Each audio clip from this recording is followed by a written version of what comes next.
There's approximately 7.6 million animals in the animal shelter nationwide. 2.7 of those get adopted each year, and 2.7 of them get euthanized. This is Sadie. She's my dog. I adopted her from the Heber Springs Animal Shelter 6 years ago.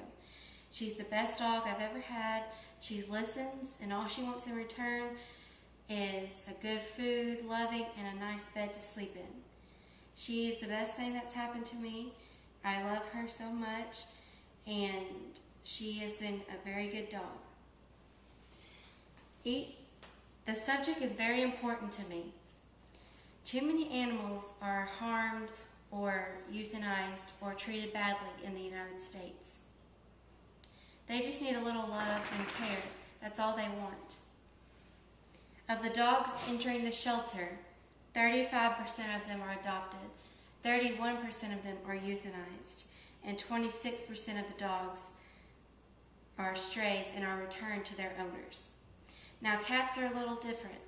They have approximately 37% are adopted, 41% are euthanized, and only 5% of cats are strays and are returned to their family.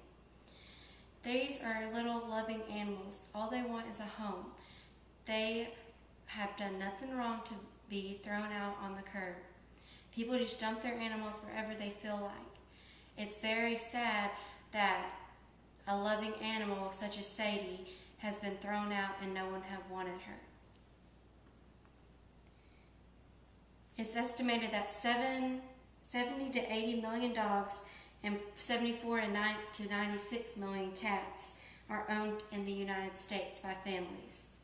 Approximately 37 to 47% of households in the United States have a dog, and 30 to 37% have a cat.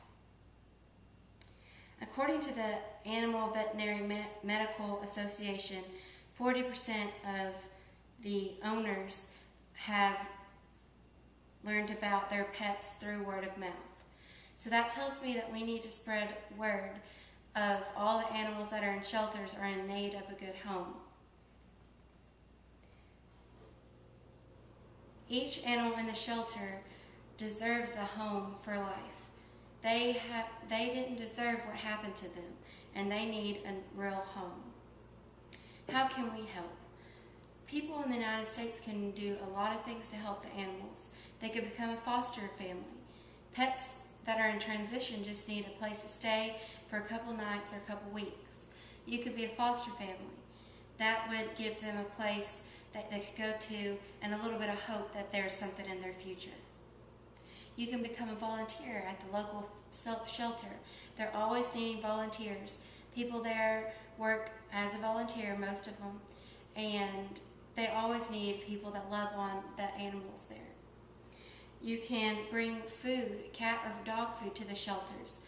They have to feed every dog and cat that's there, and the resources of the food are very limited. And you can send a donation. You can send a lump sum money to a shelter near you, or you can sponsor a dog or cat that's there, and you can sponsor them through their time at the shelter. And when they get adopted, then your sponsorship will end.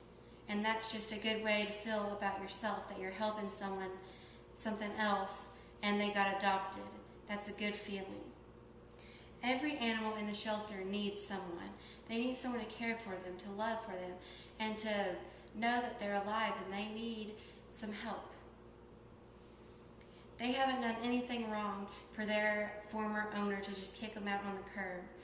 It's very sad that they can't talk or speak or talk for themselves to say what had really happened. You just have to guess. And God has made every living creature. He made dogs and cats and everything else. And we should love everything that He has made. Just like Sadie, she was turned out, she was cast aside, and was living on the streets until the Heber Springs clinic found her. And I happened to come along, and I fell in love with her at first sight. She's the prettiest dog I've ever seen, and I love her. I take care of her. And that's what every other animal in the shelter needs. And you can spend less than $100 on a dog from this shelter. Sadie was $60, and that included getting her spayed or neutered. So that's a very good deal, and you're helping something else. Thank you.